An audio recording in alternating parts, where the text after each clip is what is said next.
Bonjour. Donc, bonjour à toutes et à tous. Merci pour votre présence à cette visioconférence.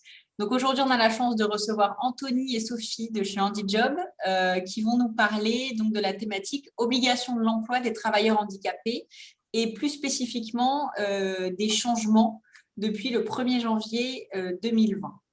Donc, n'hésitez pas à mettre vos caméras. C'est plus sympa pour les intervenants d'avoir des humains face à eux. Et je vous laisse la main, Anthony et Sophie. Bonne visio. Merci. Merci. Merci. Alors, comment ça va fonctionner? Donc, Sophie va dérouler la présentation sur l'obligation d'emploi des travailleurs handicapés. Donc, il y a plusieurs parties. Donc, n'hésitez pas, vous avez le chat pour poser vos questions. Moi, je m'occuperai un peu de la gestion de toutes vos questions et puis on pourra y répondre au fur et à mesure en fonction des parties que Sophie déroulera. Et puis voilà, donc je vous dis, je vous souhaite en tout cas un bon webinaire. Et Sophie, je te laisse la main. Allez. Donc, bonjour à tous. Donc, on va aujourd'hui traiter d'un sujet, j'imagine, sur lequel vous avez déjà travaillé depuis bon nombre de mois maintenant. Donc, l'idée, c'est de vous faire un petit rappel, d'attirer votre attention sur un certain nombre de points. Et puis, vous parler également d'une visio qui va avoir lieu. Alors, théoriquement, au départ, ils ont annoncé le 8 avril, une visio qui va être organisée par l'AGEFIP en collaboration avec l'URSSAF. Donc, vous aurez vraiment les deux interlocuteurs face à vous. Donc, cette visio, théoriquement, était prévue au 8 avril. Et aux dernières nouvelles, puisque hier, j'étais en lien avec l'AGEFIP PACA, il semblerait que cette date soit modifiée. Ils n'en sont pas encore sûrs, mais de toute manière, avec les collègues de l'UPE, on vous tiendra au courant de tout ça. Alors, très rapidement, je veux juste que vous sachiez qui nous sommes, pour ceux qui ne le sauraient pas. Donc, nous faisons partie d'une structure qui s'appelle HandiJob. HandiJob, c'est 35 collaborateurs. On existe maintenant depuis plus de 20 ans. On est certifié ISO 9001 depuis plus de 10 ans maintenant. Donc, HandiJob porte en fait deux missions sous sa coupe, la mission Cap Emploi et la mission Handi Conseil. Dans la mission Cap Emploi, vous allez retrouver deux axes, l'axe 1 et l'axe 2. L'axe 1, lui, gère tout ce qui est accompagnement au projet des personnes en situation de handicap et le recrutement également auprès des entreprises, des personnes en situation de handicap. L'axe 2, lui, gérant plutôt les collaborateurs des entreprises à travers son service maintien en emploi. La mission Handi Conseil, elle, intervient en appui au Cap Emploi axe 1 et 2 sur toute la partie relation avec l'entreprise et sur le conseil en politique handicap directement auprès des entreprises. Voilà. Alors, la réforme OETH, donc je vous ai mis sur ce slide en fait tous les éléments légaux qui vont concerner cette réforme. Bien sûr, la loi du 5 septembre 2018, celle du 22 mai 2019, avec à côté tous les décrets, les ordonnances et les arrêtés qui sont sortis et qui sont en lien avec tout ce dont on va parler maintenant. Pour rappel, comme ça, vous avez tout sur un slide. Alors, quels sont les grands principes de la réforme de l'obligation d'emploi? Donc, déjà, un taux plancher à 6%, révisable tous les 5 ans. Alors, révisable comment et pourquoi? Eh bien, révisable tous les 5 ans en fonction du nombre de bénéficiaires de l'obligation d'emploi sur le marché du travail. C'est un taux plancher, donc a priori, on ne descendra pas en dessous. Par contre, il peut être modifié à la hausse tous les 5 ans. L'un des grands points aujourd'hui, tous les employeurs vont déclarer leurs bénéficiaires de l'obligation d'emploi en DSN. Ils vont le faire mensuellement. Ça veut dire qu'aujourd'hui, y compris les entreprises de moins de 20 salariés vont devoir réaliser cette déclaration pour leur BOE en DSN. À quoi ça sert? Tout simplement à avoir des éléments aussi sur les entreprises de moins de 20, de manière à ce que derrière, on puisse leur proposer une offre de service adaptée. Hein, ça, c'est important. Les grandes entreprises, les entreprises de plus de 20 payent la contribution lorsqu'elles n'ont pas leur quota de travailleurs handicapés, mais il y a aussi beaucoup, notamment chez nous sur le 06, de TPE qui jouent le jeu, hein, et c'est important qu'on sache de quelle manière elles le font pour pouvoir leur proposer quelque chose qui soit aussi utile pour elles. Autre chose, donc l'entreprise est désormais l'entité d'assujettissement, c'est-à-dire qu'on va se baser sur le SIREN, hein. On est résolument dans une valorisation de l'emploi direct, hein. La volonté du législateur était vraiment de favoriser l'emploi direct, ce qui ne veut pas dire qu'on laisse tomber tout ce qu'on a fait jusqu'à présent, notamment en direction du secteur protégé ou adapté, hein, puisque toutes les autres dépenses vont venir en déduction de la contribution et on va voir ça, je vais vous préciser tout ça après. On valorise les ECAP désormais en déduction du montant de la contribution. On va voir que ça a aussi des effets. Hein. Et votre DOETH se fait via la DSN, normalement en février, année N+1, avec recouvrement les 5 et 15 mars de cette même année, en sachant que cette année, on est sur la première année d'application véritablement de la modification de la loi. Donc, cette année, vous ferez votre DOETH en DSN en mai et le recouvrement se fera les 5 et 15 juin 2021. Le calcul des effectifs conformément à la loi Pacte, se fait désormais en moyenne annuelle. Vous allez pouvoir valoriser vos BOE de 50 ans et plus, en sachant que les autres minorations ont été supprimées. Il y a eu également des modifications au niveau des accords agréés, puisque désormais, un accord agréé exonératoire est sur une durée de 3 ans, renouvelable une fois, et ensuite, c'est terminé et il y a un encadrement méthodologique précis qui va être réalisé également au niveau de ces accords agréés.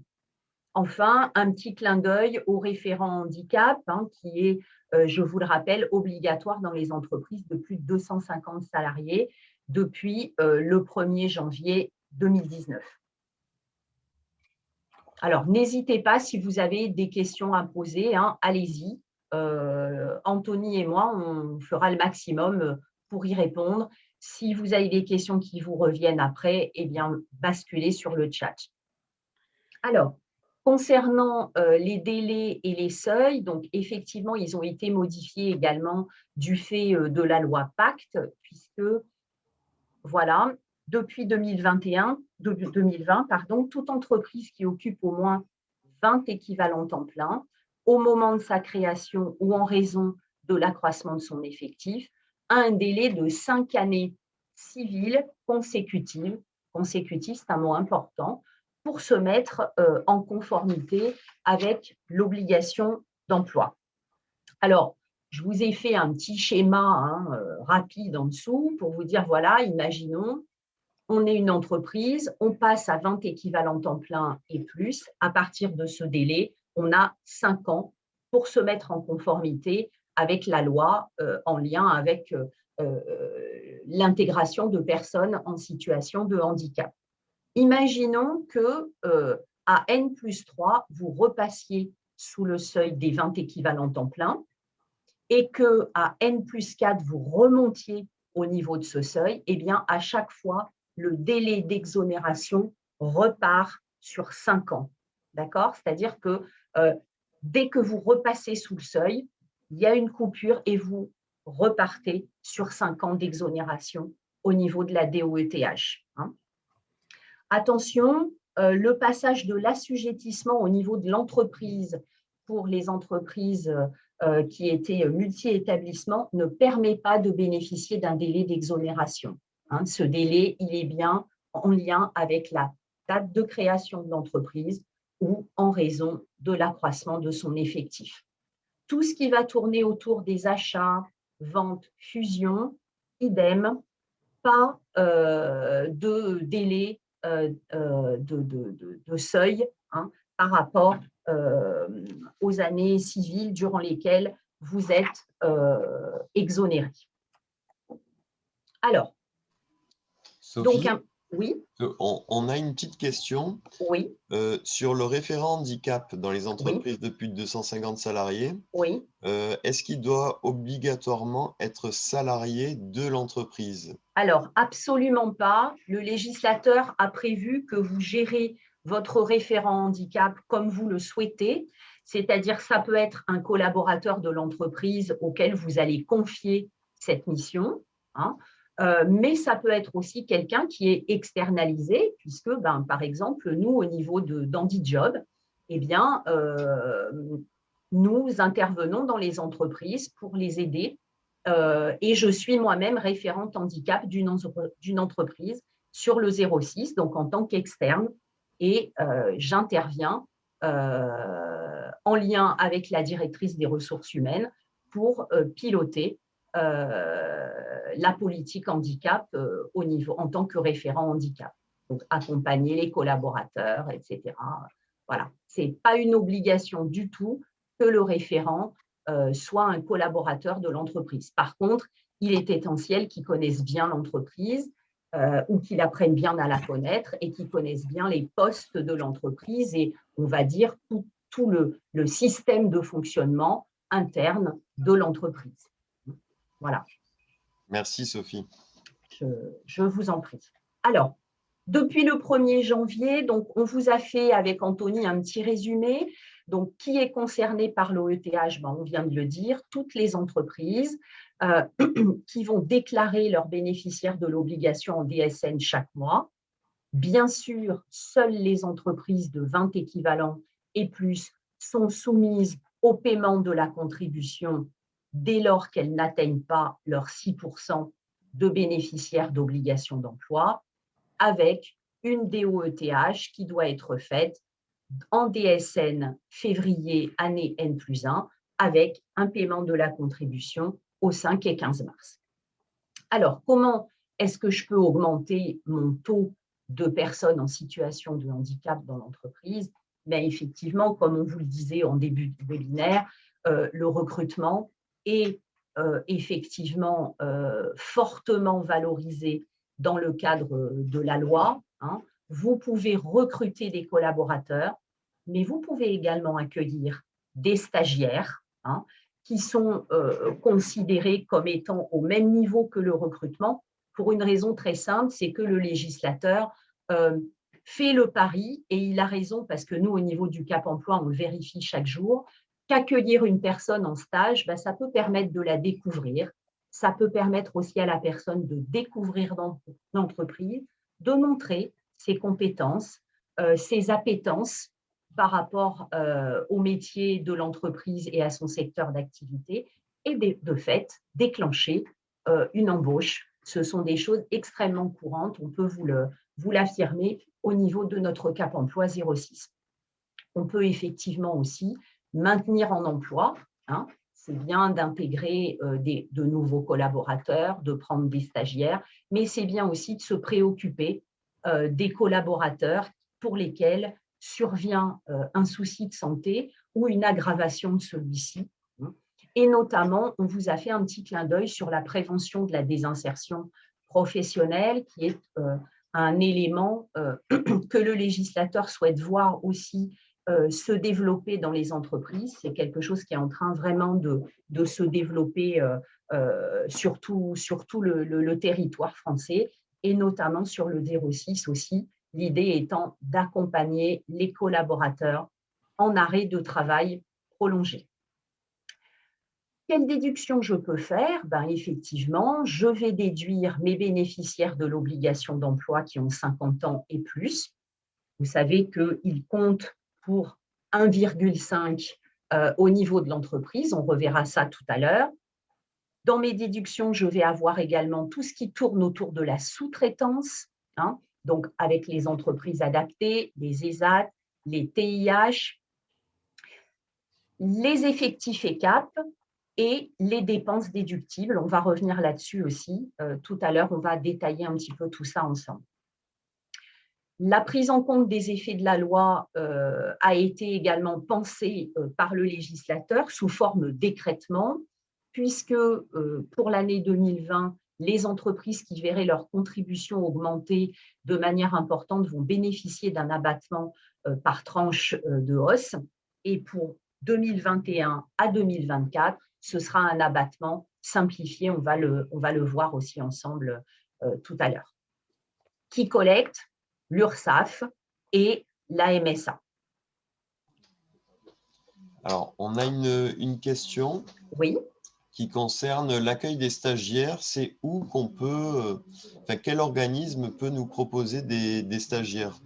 Alors, j'ai envie de vous dire très clairement, ça va être déjà les organismes de formation, hein. En général, quand vous faites du recrutement, vous travaillez surtout si vous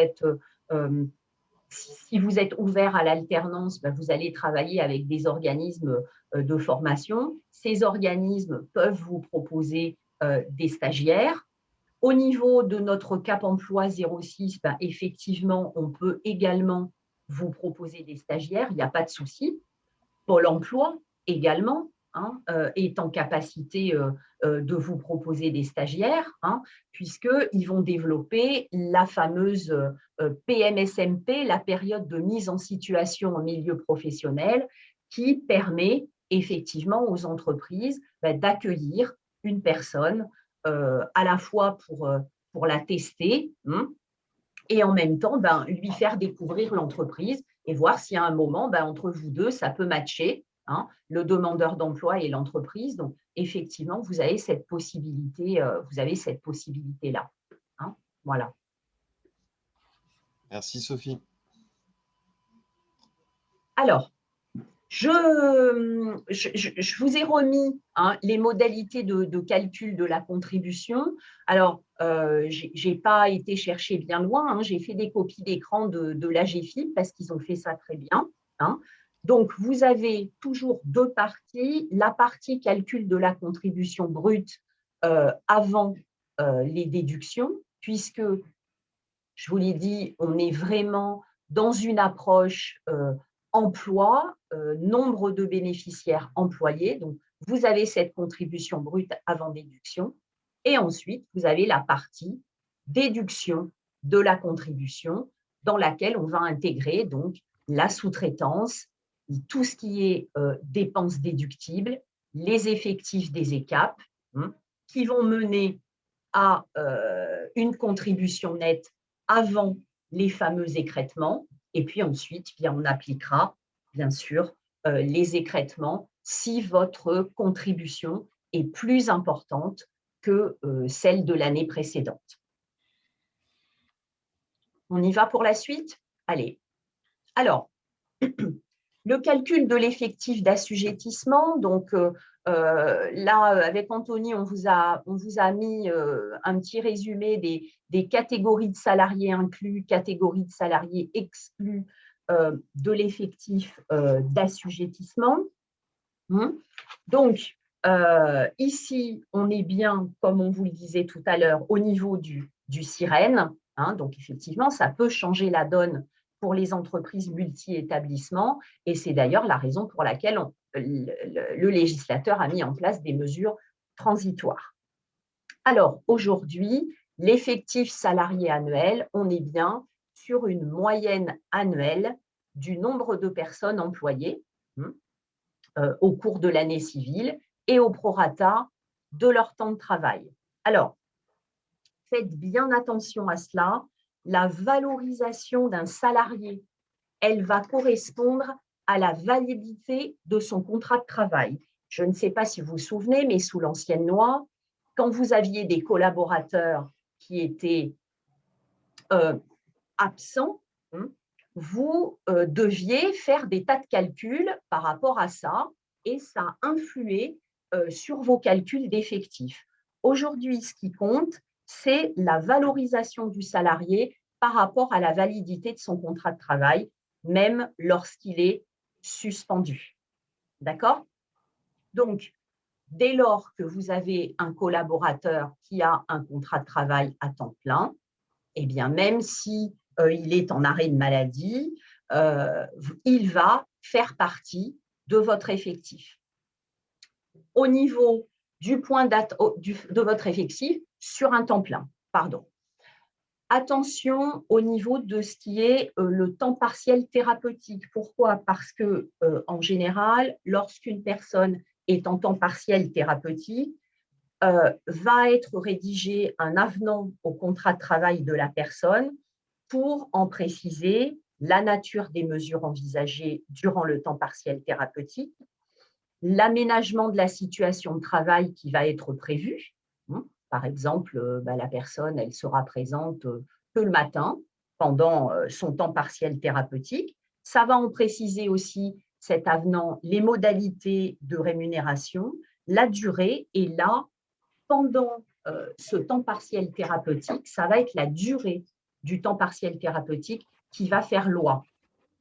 Voilà, donc ayez bien ça en tête, hein, c'est important, et ça sera la même chose d'ailleurs si le collaborateur fait partie des effectifs bénéficiaires de l'obligation d'emploi, la règle sera la même. Un petit clin d'œil, hein, en ce moment, on a pas mal d'appels des entreprises par rapport à ça. Votre effectif d'assujettissement, normalement, vous est transmis par les organismes sociaux au 31 janvier de l'année N+1.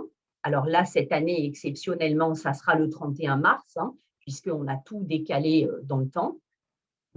Faites bien attention, hein, à vérifier que vous êtes bien, vos simulations ont bien été en conformité avec ce qui vous est transmis par les organismes sociaux, hein.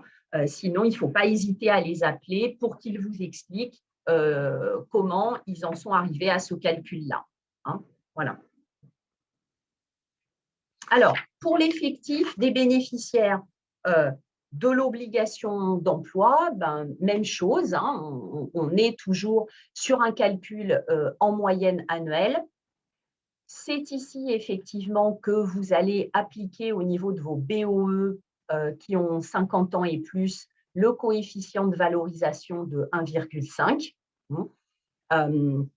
Voilà, donc c'est important que vous fassiez bien la différence entre, pour le calcul, c'est plus facile, entre vos BOE de 50 ans et plus et les BOE qui seraient de moins de 50 ans. Au niveau des stages, donc, on l'a dit, vous pouvez accueillir des travailleurs handicapés. Vous devez les lister, hein, au niveau de l'URSSAF dans le bloc contrat avec comme libellé convention de stage et une rémunération à 0. Si vous ne les mettez pas là-dedans, eh bien, ils ne seront pas comptabilisés comme des BOE et ce serait dommage parce que vous allez voir que accueillir un bénéficiaire au-delà de la notion d'embauche, ça peut être aussi quelque chose de très important, notamment si vous êtes en circontribution. Donc, je vais vous en reparler tout à l'heure. En ce qui concerne les mises à disposition, donc entreprises de travail temporaire, entreprises adaptées de travail temporaire, groupements d'employeurs, également, ils vont faire partie de vos BOE dès lors qu'ils appartiennent à cette liste. Les attestations doivent vous être transmises au plus tard le 31 janvier de l'année N+1 par les ETT, les EATT et les groupements d'employeurs. L'arrêté du 19 novembre 2020 a fixé le modèle d'attestation, hein. Donc, faites bien attention que cette attestation correspond bien au modèle qui a été prévu par le législateur, le modèle d'attestation annuelle. Qu'est-ce que je voulais vous dire d'autre? Oui, au niveau du calcul des bénéficiaires de l'obligation d'emploi, un salarié qui auraient plusieurs taux d'AT-MP inférieurs à 10%, pensez bien à les cumuler. Si on arrive à 10%, votre collaborateur, à ce moment-là, fait partie de l'effectif des bénéficiaires de l'obligation d'emploi. Hein. C'est l'article R434-2-1 du Code de la sécurité sociale qui l'a prévu ainsi. Hein. Donc, pensez-y. Parfois, on n'y pense pas toujours, à vérifier auprès de vos collaborateurs lorsqu'ils vous présentent des taux d'AT-MP, de vérifier s'ils n'en ont pas plusieurs pour atteindre les fameux 10%. Le taux d'emploi, effectivement, on vous a remis la formule. Hein. Vous voyez que ce taux d'emploi, on est bien là sur les effectifs bénéficiaires de l'obligation d'emploi de l'entreprise et donc les stagiaires et les personnes mises à disposition, mais on n'intègre plus tout ce qui va relever des entreprises adaptées, du secteur protégé adapté. Le taux d'emploi, il est arrondi à 2 chiffres après la virgule. Alors, on a prévu effectivement quelques questions. Vous avez peut-être parmi vos collaborateurs bénéficiaires de l'obligation d'emploi des gens qui relèvent de la RLH, la reconnaissance de lourdeur du handicap. Alors, jusqu'à présent, quand vous aviez un collaborateur pour lequel la RLH était attribuée, vous pouviez choisir entre l'aide à l'emploi travailleur handicapé ou l'unité bénéficiaire. Donc, l'unité bénéficiaire a été supprimée. Donc, désormais, quand vous avez des collaborateurs qui ont une RLH, eh bien, vous percevrez l'aide à l'emploi et vous n'aurez plus le bénéfice d'une unité au titre de la RLH. Voilà. Concernant la reconnaissance de la qualité de travailleur handicapé, le décret 2018-850 du 5 octobre 2018 relatif à la simplification de la procédure de reconnaissance de la qualité de travailleur handicapé, permettant d'éviter les ruptures de statut de BOE, permet aujourd'hui de proroger une RQTH sur 4 mois dès lors que la personne a bien pensé à réaliser le renouvellement de cette RQTH. Si vous n'êtes pas dans les temps, on ne peut pas engager la prorogation sur 4 mois. Voilà. Est-ce que ça c'est clair? Pas de questions là-dessus? Bon. OK, alors on continue. Les déductions de la contribution brute. Alors, toutes les déductions sont à déclarer dans la rubrique Code cotisation. On vous a mis des petites références, mais ça, vous verrez, ça sera revu avec vous si vous participez au webinaire théoriquement du 8 avril animé par la GFIP et l'URSSAF. Donc, pardon, vous avez différents types de déductions. Je vous ai mis des couleurs différentes parce que les règles sont différentes concernant ces différents types de déductions. Donc, vous avez la déduction des ECAP, on va revenir dessus, la déduction de la sous-traitance, et après, vous avez tout un panel de dépenses déductibles qui correspondent à ce qu'on appelle les dépenses déductibles dans le cadre des fameux 10%. Donc, je vous ai mis des couleurs différentes parce que ça ne fonctionne pas de la même façon et on va y revenir. Si on se penche sur la sous-traitance, juste pour info, vous avez vu sur la droite de l'écran, on vous a mis une photo de l'annuaire des ESAT et des entreprises adaptées qui est réalisé sur le 06. On a cette chance d'avoir sur notre département un annuaire des ESAT. Alors là, je vous ai mis la photo du petit annuaire papier, mais bon, maintenant, il est sur un site internet et il est remis à jour régulièrement. Alors, Anthony, je n'ai pas mis les références, peut-être on pourra les envoyer à l'UP. Je peux vous mettre le site dans le chat. Voilà. Il est très, très bien fait, cet annuaire, et il vous permet de voir un petit peu, d'avoir le panel de tout ce qui se réalise sur notre département et d'avoir les premiers numéros de contact pour pouvoir eh bien, étudier s'il est possible ou pas pour vous de travailler en sous-traitance. Voilà. Alors, cette déduction de la sous-traitance, donc, elle est valorisée désormais sous forme de déduction de la contribution et non plus sous forme d'unité bénéficiaire. Le législateur a souhaité appliquer un taux unique, c'est-à-dire que vous allez pouvoir déduire 30% du coût de la main-d'œuvre au niveau de votre DOETH en fonction de votre taux d'emploi.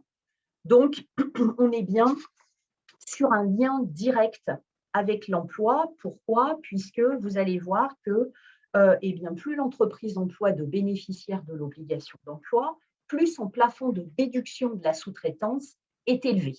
Donc, vous voyez, on est toujours dans cette logique de favoriser l'emploi, l'intégration des bénéficiaires de l'obligation d'emploi dans vos entreprises au maximum. Donc, le calcul, le coût total hors taxe de la main-d'œuvre, faites bien attention à ça, ce n'est pas le coût total de votre facture, c'est le coût total hors taxe de la main-d'œuvre. On va le multiplier par 30% et ça va nous donner le montant à retenir pour la DOETH. Ces montants de sous-traitance, vous pouvez les déduire jusqu'à 50% du montant de votre contribution due si votre taux d'emploi est inférieur à 3%. On a vu dans les slides précédentes comment on le calcule. Et vous pourrez déduire ce montant de sous-traitance jusqu'à 75% du montant de votre contribution due si votre taux d'emploi est supérieur ou égal à 3%. OK? Ça, c'est important. On vous a mis avec Anthony 2 petits points d'attention. Également, avant le 31/01 de l'année N+1, vos prestataires sont censés vous envoyer l'attestation relative aux achats réalisés. C'est une attestation qui a été validée par l'État, c'est la même sur tout le territoire. Donc, cette attestation doit vous être envoyée. Théoriquement, vous n'avez pas à la réclamer, contrairement à ce qui se passait au niveau de l'ancienne loi, puisque régulièrement, il fallait que vous relanciez les structures de secteurs protégés ou adaptés pour recevoir les attestations. Désormais, ces attestations doivent vous être envoyées systématiquement avant le 31/01 de chaque année. Cette année, vous avez bien compris qu'on est dans une année un petit peu d'essai, un petit peu charnière. Donc, il arrive, moi je l'ai vécu, j'ai des entreprises qui m'ont appelé à ce sujet, que les attestations n'aient pas encore été rédigées par le secteur protégé ou adapté. N'hésitez pas à revenir vers eux, ils vous les enverront très, très rapidement. En général, c'est l'affaire d'une demi-journée. Voilà. Autre chose, autre point important qui a été prévu dans le décret, c'est que votre facture, toutes les factures liées au contrat de sous-traitance doivent être réglées avant le 31 décembre de l'année N pour en permettre leur déduction au titre de l'année N. Je vous le dis, on a eu le cas aussi avec une entreprise. Souvent, les entreprises, elles vont payer leurs factures avec des délais. Faites bien attention aux dernières factures de l'année parce que si vous n'êtes pas dans les plots au niveau du 31 décembre de l'année, vous ne pourrez pas déduire au niveau de votre DOETH cette facture au niveau de la sous-traitance. Alors, j'ai envie de vous dire, ce n'est pas non plus dramatique, puisque si vous payez votre facture en année N+1, vous pourrez, quoi qu'il en soit, déduire votre facture de la contribution année N+1, mais vous ne pourrez pas le faire au titre de l'année N. D'accord? Donc, faites attention, parce que quand on est dans les règles des 4 années à 600 fois le SMIC horaire, on va revenir dessus tout à l'heure, quand on est là-dedans, il faut que vous fassiez attention aux dates auxquelles vous allez régler ces factures liées au contrat de sous-traitance. Voilà. On vous a fait un petit clin d'œil avec Anthony sur la co-traitance, puisqu'il y a des entreprises qui le font. La co-traitance, ça se gère de la même manière. Hein. Ce n'est pas plus compliqué au niveau des déductions de facturation que la sous-traitance. Mais la GFIP a fait une fiche technique qui est très, très bien sur le sujet. Donc, on vous a mis les liens avec Anthony. Voilà. Anthony, y a-t-il des questions sur la sous-traitance? Non, il n'y a pas de questions. Parfait. Les ECAP. Alors, les ECAP, Dieu sait si nous les avons attendus, cette liste des ECAP. Bon, finalement, c'est la même. Donc, elle n'a pas été touchée à ce jour. Il y a toujours 36 catégories d'ECAP. Elles sont énumérées à l'article D5212-25 du Code du travail. Donc, qu'est-ce que c'est les ECAP? Je vous ai donné la définition que nous en donne la loi.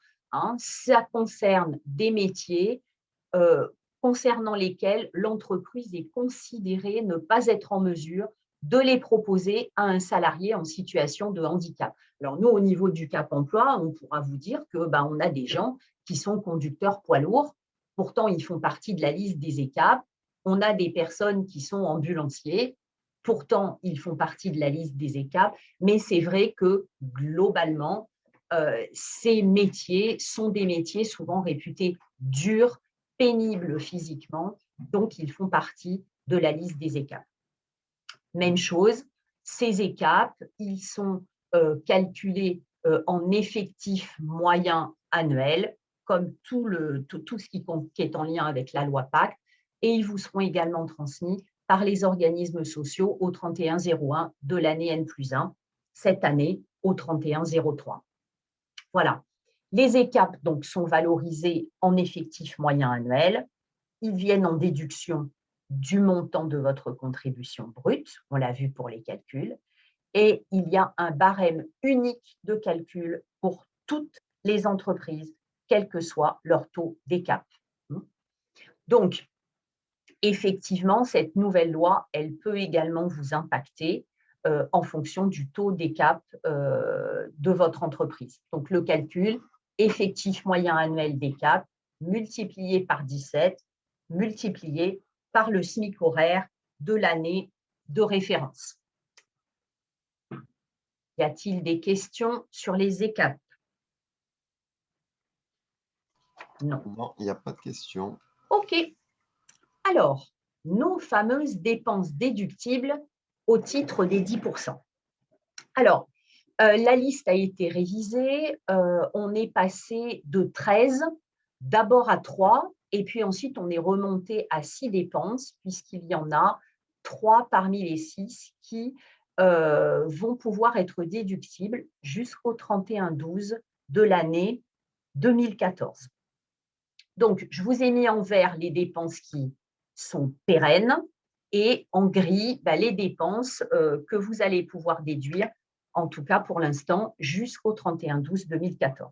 Alors, parmi ces dépenses, donc, les dépenses déductibles liées aux travaux d'accessibilité. Alors, il est évident que ces dépenses, elles doivent avoir un lien direct avec l'emploi des travailleurs handicapés et aller au-delà de vos obligations légales d'accessibilité.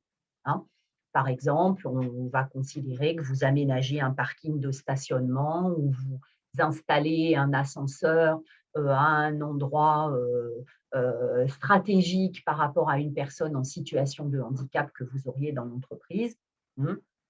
Voilà, donc là, on va être sur une dépense déductible. Vous avez également les dépenses déductibles liées au maintien et à la reconversion professionnelle.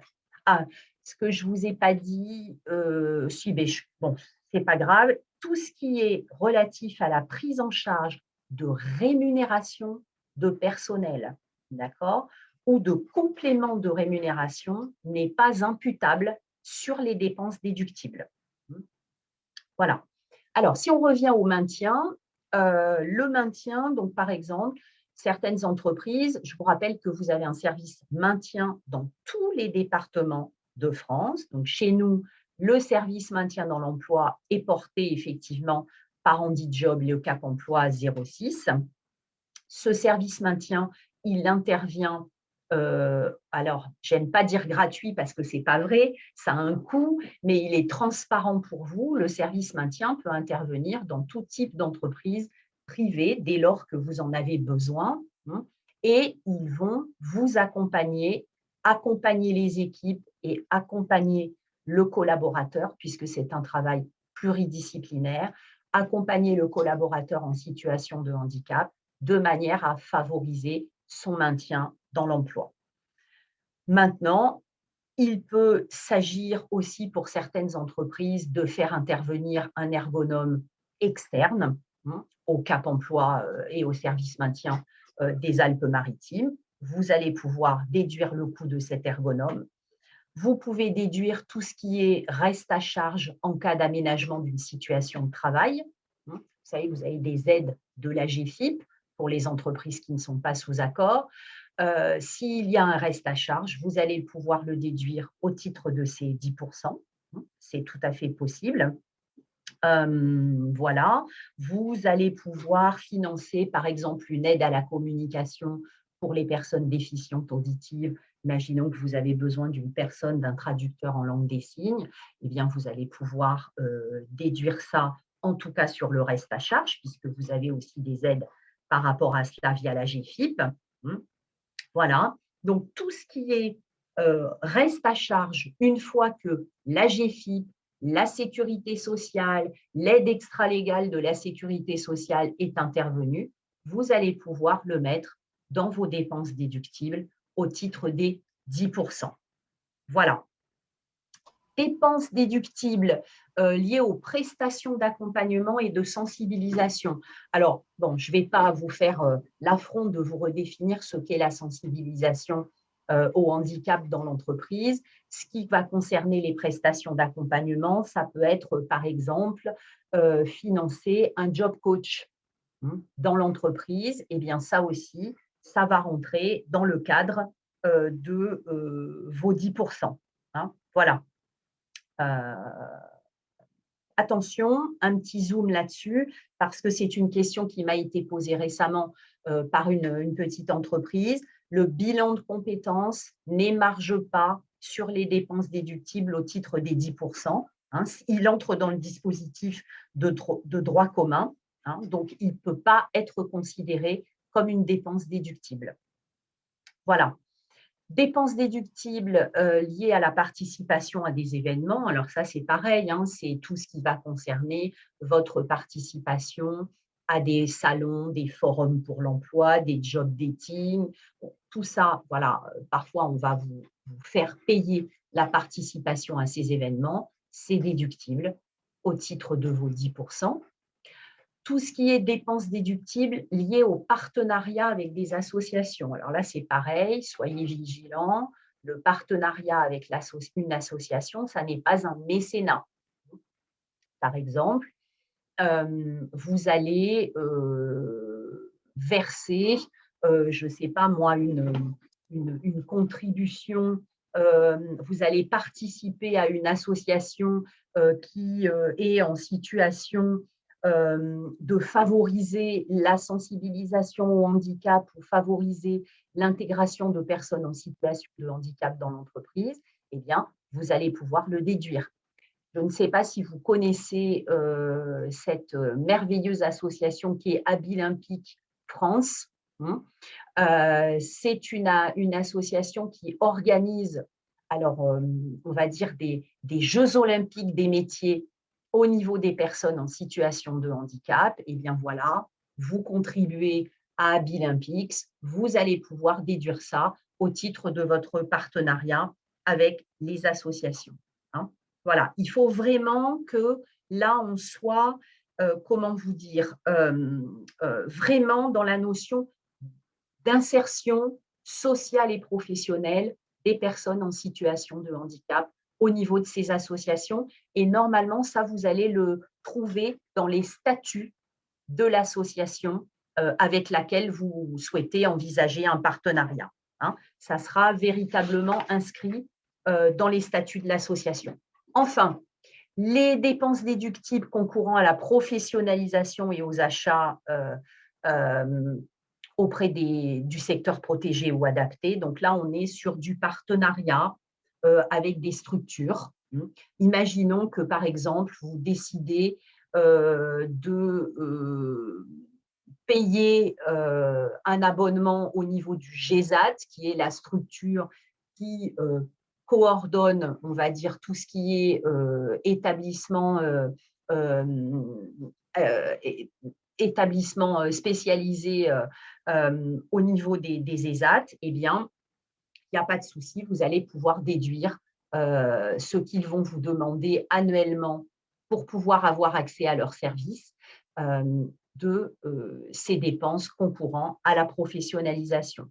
Vous pouvez aussi déduire, imaginons que vous décideriez de participer à l'achat de matériel pour le milieu protégé, cofinancer des véhicules, des fournitures de matériel spécifique. On a eu des exemples aussi de financement dans certaines associations par des entreprises d'exosquelettes. Bon, tout ça, vous allez pouvoir le déduire au titre des dépenses déductibles. Ce jusqu'au 31/12/2024. Voilà. Alors, attention, tout ça, ça semble merveilleux. On se dit, mon Dieu, j'ai plein de choses à déduire. N'oubliez pas que c'est dans la limite de 10% du montant de votre contribution annuelle brute avant déduction. Donc, si vous avez une contribution de 3 000 €, vous pourrez déduire 300 €. Donc, ça ne va pas forcément très, très loin au niveau de ce que vous pouvez déduire au titre des 10%.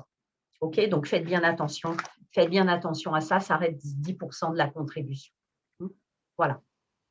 Des questions sur les dépenses déductibles? Alors, pas de questions sur les dépenses déductibles, mais sur les ECAP Oui. de la Alors, diapo d'avant. OK. La question, c'est comment justifier les postes d'ECAP?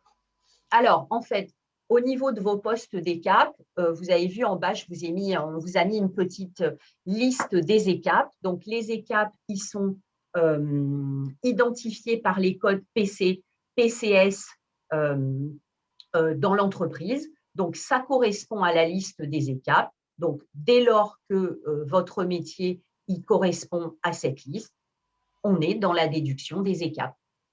Et on peut même les retrouver sur les bulletins de salaire, en plus de ça. Oui, effectivement. Voilà. Donc, il n'y a pas de souci, vous ne pouvez pas vous tromper. Merci. Je vous en prie. Alors, les mesures transitoires. Alors, les mesures transitoires, c'est pareil. On vous a refait un petit résumé avec Anthony. Ça, c'est des choses, tout le monde vous en a parlé, que ça soit la GFIP, nous déjà, dans le cadre d'autres webinaires. Donc, l'objectif des mesures transitoires, vous l'avez bien compris, c'est de limiter jusqu'en 2025 les éventuelles hausses de contribution des entreprises du fait des nouvelles modalités de calcul. Le principe, c'est relativement simple en termes de principe. L'entreprise va comparer sa contribution année N+1 avec sa contribution, année N-1 avec celle qu'elle devra payer en année N. Si cette dernière, c'est-à-dire celle de l'année N, est supérieure à celle de l'année N-1, du fait des mesures transitoires, l'entreprise ne versera qu'une partie de cette hausse. Voilà. L'idée, c'était d'éviter aux entreprises, notamment multi-établissements, qui payaient parfois, je ne sais pas moi, 500 € de contribution parce que, moyennant par le truchement de leur DOETH, etc., elles avaient quand même réalisé un certain nombre de choses. Eh bien, quand vous allez passer aux sirènes, effectivement, il peut y avoir des augmentations extrêmement conséquentes de la contribution. Donc là, on va travailler sur ce principe de ne verser qu'une partie de cette hausse. En 2020, le taux d'abattement se fait par tranche de hausse. On vous a mis un petit schéma. Donc, hausse jusqu'à 10 000 euros, de 10 000 à 100 000 euros et au-delà de 100 000 euros. À partir de 2021 et ce jusque fin 2024, on est sur un abattement simplifié. On vous a fait le petit tableau bleu de contribution avec le calcul des écrêtements. Voilà. Est-ce qu'il y a des questions sur les mesures transitoires? Non, il n'y a pas de questions. Bon. OK. Alors, qu'est-ce qui se passe si j'ai fait des erreurs dans ma déclaration? Voilà. Alors, on vous a remis avec Anthony les fiches consignes, vous détaillant les procédures à suivre dès lors que vous repérez qu'il y a eu des erreurs par rapport à ce que vous avez pu déclarer. On vous a mis aussi le lien de Net Entreprise qui est très, très détaillé. Donc, là-dessus, c'est pareil, il n'y a pas de souci par rapport à cela. Pas de problème. Les modifications, quand il y en a, elles sont faites toujours en DSN. Il n'y a pas de souci. Vous n'avez, quand vous avez des modifications à faire par rapport à tout ce dont on vient de parler en termes de déduction, aucun justificatif n'est à adresser à l'URSSAF. Je vous le rappelle. Par contre, bien sûr, vous devez les garder au cas où on vous les demanderait. Donc, vous avez fait une erreur, vous rectifiez votre erreur, vous n'avez pas de preuves à apporter, vous rectifiez l'erreur, mais vous gardez les documents au cas où on pourrait vous les demander. On vous a rappelé également l'article L 243-6 du Code de la sécurité sociale qui prévoit que, au cas où vous y aurait eu un trop-plein versé, vous pouvez, jusqu'à 3 ans en arrière, demander le remboursement de ces cotisations. Voilà. Donc, ayez ça en tête aussi. En discutant hier soir avec la GIFIP, donc mes collègues de la GIFIP m'ont demandé de vraiment vous rassurer par rapport à toutes ces déclarations. L'URSSAF va vraiment faire preuve de bienveillance. C'est la première année. On sait que c'est compliqué. La donne, elle a vraiment beaucoup changé par rapport à tout ce qui est administratif. Donc, il y aura de toute manière une grande bienveillance par rapport aux erreurs qui pourraient être faites. Il n'y a pas de souci là-dessus. Y a-t-il des questions par rapport à cela? Alors, pas par rapport à ça, mais il y a une question. Est-ce que pour les dépenses déductibles, oui, s'agissant du sponsoring d'événements handisport, est-ce que cette catégorie-là pourrait rentrer?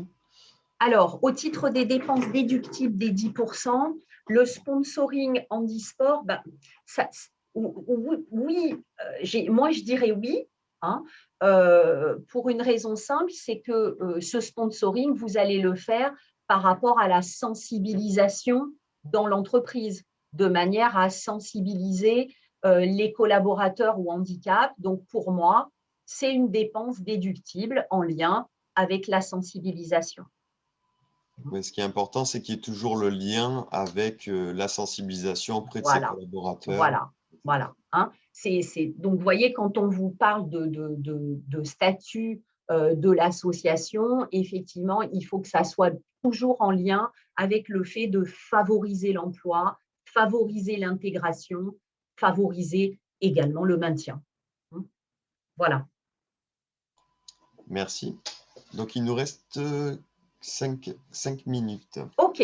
Alors, la surcontribution, donc on a terminé.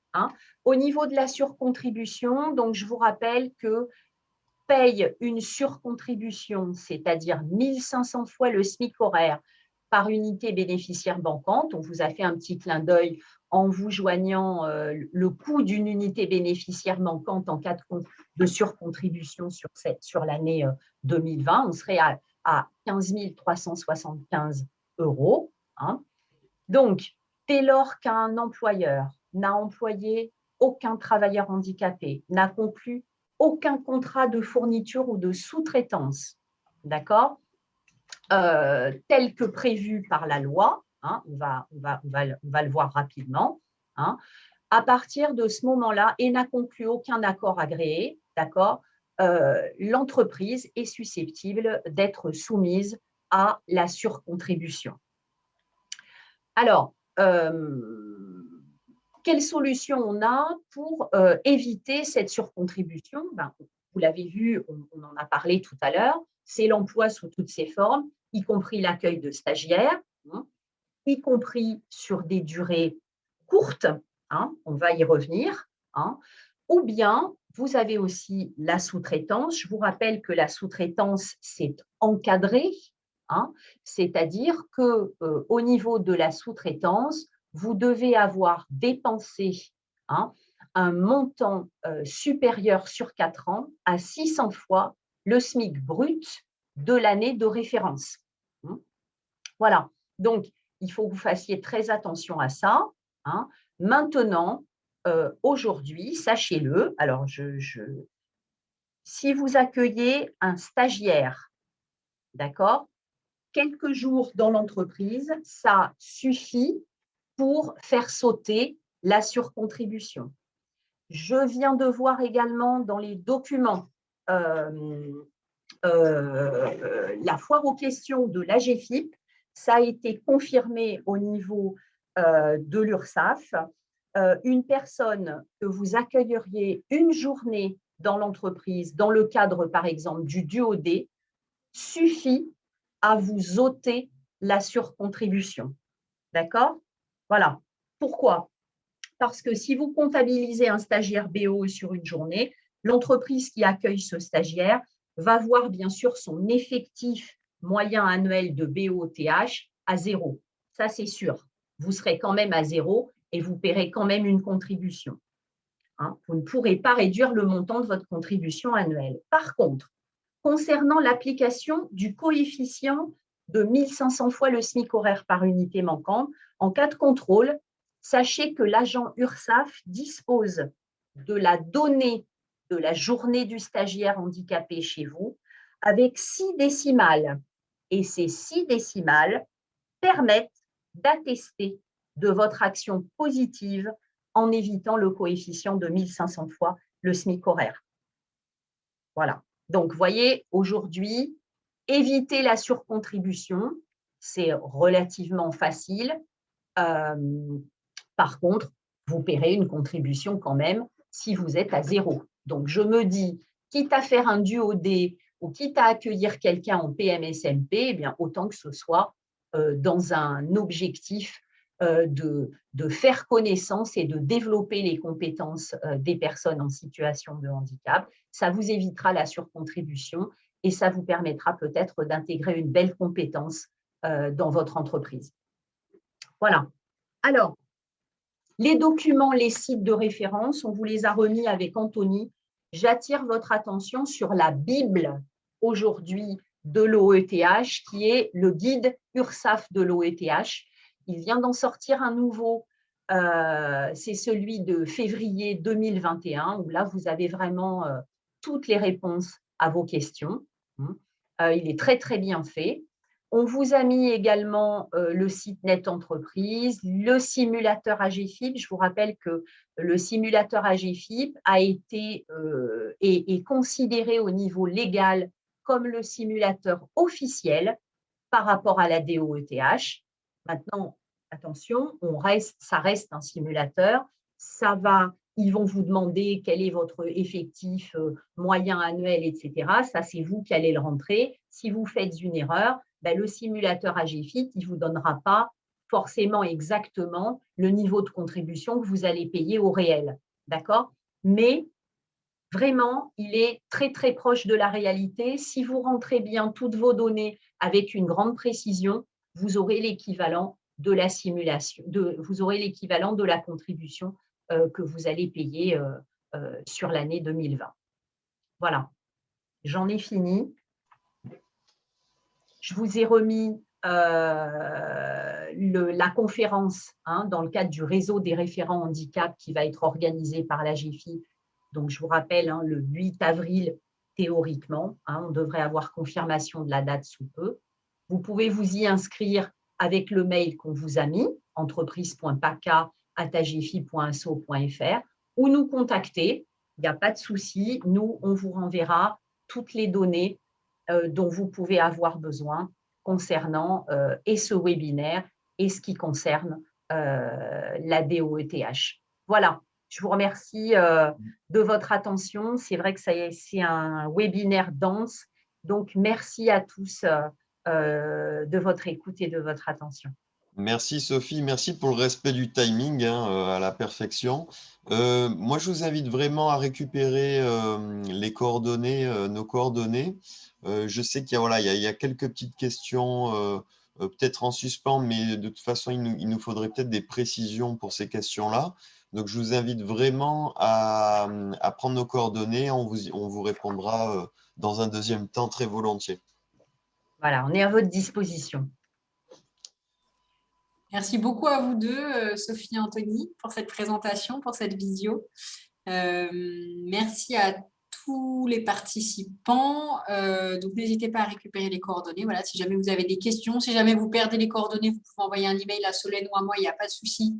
On fera le relais. Et vous pourrez retrouver donc la visioconférence en replay avec la présentation sur le site internet de l'UPE 06 dans l'onglet replay visioconférence dès demain. Donc, voilà, n'hésitez pas à aller y faire un tour et puis surtout à la partager, la diffuser autour de vous. Je vous souhaite… je ne sais pas s'il y avait peut-être des dernières questions. Il y a des remarques. Merci beaucoup pour toutes ces infos. Merci. Très bonne conférence. Merci. Merci pour la conférence. Bonne journée. Je pense qu'on est bon et puis on reviendra peut-être en direct sur quelques petites questions, mais qui ont besoin de précision. Voilà. Donc, N'hésitez pas également au niveau de tout ce qui est entreprise sous accord. On intervient beaucoup dans les entreprises sous accord. Donc, si vous avez besoin d'infos là-dessus, c'est toujours un petit peu le parent pauvre des webinaires. Donc, n'hésitez pas, s'il y a besoin, on est là aussi par rapport à ça. Super. Merci beaucoup, Sophie, Anthony. Merci à tous les participants. Bonne journée, tout le monde. Bonne journée. Au revoir. Au revoir. Au revoir. Merci beaucoup. Merci, au revoir. Au revoir. Merci. Merci, au revoir. Au revoir.